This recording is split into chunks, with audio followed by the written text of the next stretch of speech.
أعوذ بالله من الشيطان الرجيم بسم الله الرحمن الرحيم وأما من بخل واستغنى وكذب بالحسنى فسنيسره للعسرى അസ്സലാമു അലൈക്കും വറഹ്മത്തുള്ളാഹി വബറകാതുഹു.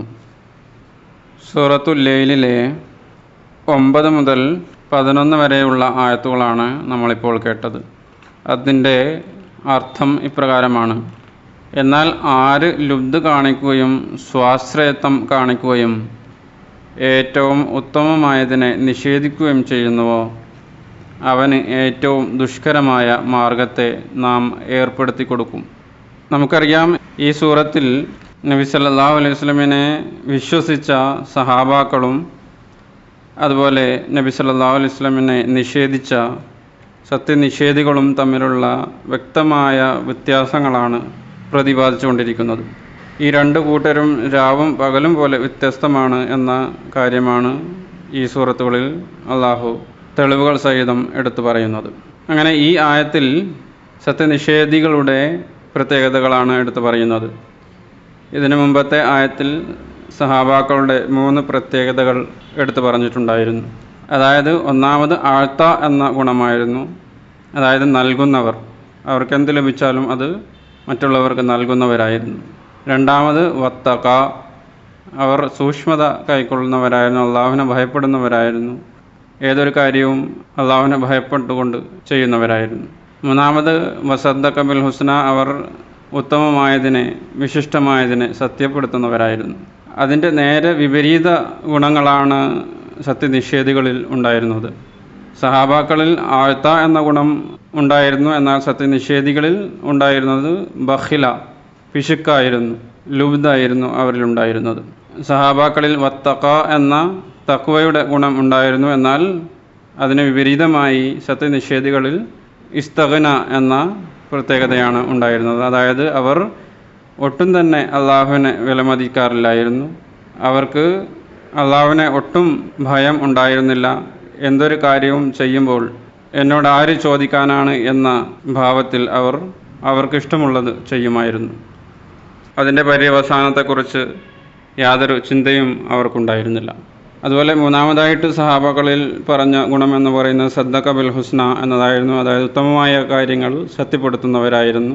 ഉത്തമങ്ങളിൽ ഉത്തമങ്ങളായ കാര്യങ്ങൾ അവർ അറിയാൻ ശ്രമിച്ചിട്ടുണ്ടായിരുന്നു, അതിനെ സത്യപ്പെടുത്താറുണ്ടായിരുന്നു. എന്നാൽ സത്യനിഷേധികളെക്കുറിച്ച് അള്ളാഹു വിശേഷിപ്പിച്ചത് വകസ്സബ ബിൽ ഹുസ്ന എന്നാണ്. അതായത്, ഉത്തമമായ കാര്യങ്ങളെ അവർ കളവാക്കുന്നവരായിരുന്നു. അങ്ങനെ സത്യനിഷേധികളിൽ ഈ 3 ദൂഷ്യങ്ങളും അടങ്ങിയിട്ടുണ്ടായിരുന്നു. അവർക്ക് അള്ളാഹു സമ്പത്ത് നൽകി, ബഹുമതി നൽകി, ആരോഗ്യം നൽകി, സമയം നൽകി. പക്ഷേ അതിൽ നിന്നൊന്നും അവർ അള്ളാഹുവിൻ്റെ മാർഗത്തിൽ ചെലവഴിച്ചില്ല. എന്ന് മാത്രമല്ല, അവർ അതിനെക്കുറിച്ച്, അതിൻ്റെ പര്യവസാനത്തെക്കുറിച്ച് യാതൊരു ഭയവുമില്ലാതെ എന്നോട് ആര് ചോദിക്കാനാണ് എന്ന മട്ടിൽ അവർ മുന്നോട്ട് പോവുകയുണ്ടായി. മാത്രമല്ല, ഉത്തമമായ കാര്യങ്ങൾ അവർ കളവാക്കുകയും ചെയ്തു.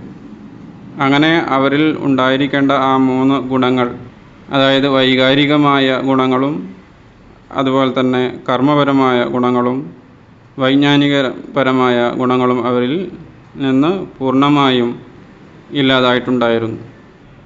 മനുഷ്യനിൽ ശരിയായ വികാരം ഇല്ല എങ്കിൽ അവനിൽ ഇസ്തിഗ്ന എന്ന ദൂഷ്യം ഉണ്ടായിത്തീരുന്നതാണ്. ഇസ്തിഗ്ന എന്ന് പറഞ്ഞാൽ, ഞാൻ അങ്ങനെ ചെയ്യുകയാണെങ്കിൽ എന്ത് നഷ്ടമുണ്ടാവാനാണ് എന്ന അശ്രദ്ധയോടെ കൂടിയുള്ള പ്രവൃത്തി. ഉദാഹരണത്തിന്, ഒരു കുഞ്ഞ് മരിക്കാൻ പോവുകയാണെങ്കിൽ ആ കുഞ്ഞിൻ്റെ മാതാവിന് അതൊരിക്കലും സഹിക്കാൻ സാധിക്കുകയില്ല. എന്നാൽ ആ കുഞ്ഞിനെ പരിപാലിക്കുന്ന ഒരു വേലക്കാരനെ സംബന്ധിച്ച് അത് അത്ര വലിയ ഒരു ബുദ്ധിമുട്ടുള്ള കാര്യമായിരിക്കില്ല. അത് സഹിക്കാവുന്നതിൽ അപ്പുറം അല്ല. കാരണം അവിടെ ഒരു മാതാവിൻ്റെ വികാരം ആ വേലക്കാരനിൽ ഉണ്ടാവുന്നില്ല, ആ പരിപാലകനിൽ ഉണ്ടാവുന്നില്ല. അപ്പോൾ വികാരം ശരിയല്ലാത്തത് കൊണ്ട് തന്നെ ശരിയായ കർമ്മവും അവിടെ ഉണ്ടാവുന്നില്ല. അപ്പോൾ അതുകൊണ്ടാണ്, ആ വികാരം ശരിയല്ലാത്തത് കൊണ്ടാണ് ഈ സത്യനിഷേധികളിൽ ഇസ്തിഗ്ന എന്ന ദൂഷ്യം ഉണ്ടായിത്തീരുന്നത്. അതുപോലെ തന്നെ ശരിയായ കർമ്മം ഇല്ല എങ്കിൽ പിശുക്ക് ഉണ്ടായിത്തീരുന്നതാണ്, ലുബ്ധ് അവനിൽ ഉണ്ടായിത്തീരുന്നതാണ്. അതുപോലെ തന്നെ ശരിയായ അറിവും ബുദ്ധിയും ഇല്ലാത്തതിൻ്റെ ഫലമായിട്ട് തന്നെ അവൻ സത്യമായതിനെ ഉത്തമമായതിനെ കളവാക്കുന്നതിനും കാരണമായിത്തീരുന്നു. ഇതിനു മുമ്പത്തെ ആയത്തിൽ പറഞ്ഞിട്ടുണ്ടായിരുന്നു, ചില ആളുകളുണ്ട് അവരുടെ കർമ്മവും ശുദ്ധമായിരിക്കും, അവരുടെ വികാരവും ശുദ്ധമായിരിക്കും, അതുപോലെ അവരുടെ ബുദ്ധിയും ചിന്തയും പരിശുദ്ധമായിരിക്കും. അതുപോലെ തന്നെ ഈ ആയത്തിൽ പറയുന്നു, ചില ആളുകൾ ഇങ്ങനെയുമുണ്ട്, അവരുടെ അറിവും ശരിയായതല്ല, അവരുടെ വികാരങ്ങളും ശരിയായതല്ല, അതുപോലെ തന്നെ അവർ ചിന്തിക്കുന്നത് അവരുടെ ബുദ്ധിയും ശരിയായതല്ല. അതുകൊണ്ട് തന്നെ അതിൻ്റെ പരിണിത ഫലമായിട്ട് ഫസനുയസ്സിറുഹു ലിൽ ഉസ്ര എന്ന് അള്ളാഹു പറയുകയുണ്ടായി. അവരുടെ കർമ്മത്തിൻ്റെയും വികാരത്തിൻ്റെയും അറിവിൻ്റെയും അടിസ്ഥാനത്തിൽ ശരിയല്ലാത്തതുകൊണ്ട് തന്നെ അവർ ചെയ്യുന്ന ഏതൊരു കാര്യവും, അവർ ചെയ്യാൻ ശ്രമിക്കുന്ന ഏതൊരു കാര്യവും വളരെ ബുദ്ധിമുട്ടുള്ളതായിത്തീരുന്നതാണ്, അവർക്ക് വളരെ ബുദ്ധിമുട്ടുള്ളതായിട്ട് അനുഭവപ്പെടുന്നതായിരിക്കും.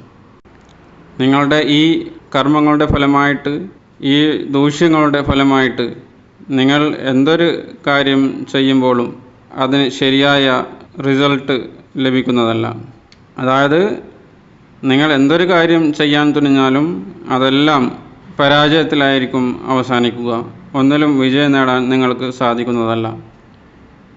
ഫസനുയസ്സിറുഹു ലിൽ ഉസ്ര എന്നതിൻ്റെ രണ്ടാമത്തെ അർത്ഥം എന്ന് പറയുന്നത്, നിങ്ങളുടെ ഈ ദൂഷ്യങ്ങൾ കാരണം, ഈ പറഞ്ഞ 3 ദൂഷ്യങ്ങളുടെ ഫലമായിട്ട് നിങ്ങൾ എത്ര നന്മ ചെയ്യാൻ ആഗ്രഹിച്ചാലും അത് നിങ്ങൾക്ക് ബുദ്ധിമുട്ടുള്ള കാര്യമായിത്തീരുന്നതാണ്. യഥാർത്ഥ കർമ്മം എന്ന് പറയുന്നത് സൽക്കർമ്മം തന്നെയാണ്. അപ്പോൾ എത്രത്തോളം അതിൽ നിന്ന് നമ്മൾ ദൂരേക്ക് പോകുന്നു അത്രത്തോളം അത് വീണ്ടെടുക്കാൻ നമുക്ക് പ്രയാസം കൂടി വരുന്നതാണ്.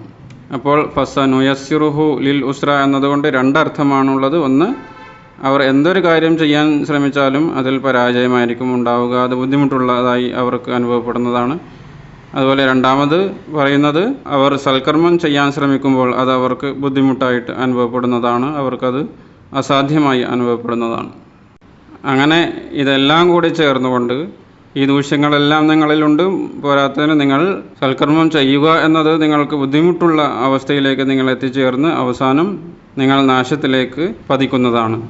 അങ്ങനെ അള്ളാഹു ചോദിക്കുകയാണ്, സത്യനിഷേധികളായ നിങ്ങളും സത്യവിശ്വാസികളായ സഹാബാക്കളും എങ്ങനെ ഒന്നായിത്തീരാനാണ്? നിങ്ങൾ തമ്മിൽ രാവും പകലും പോലെയുള്ള വ്യത്യാസമാണ് ഉള്ളത് എന്ന്. വാഖിറു ദഅ്വാനാ അനിൽ ഹംദുലില്ലാഹി റബ്ബിൽ ആലമീൻ.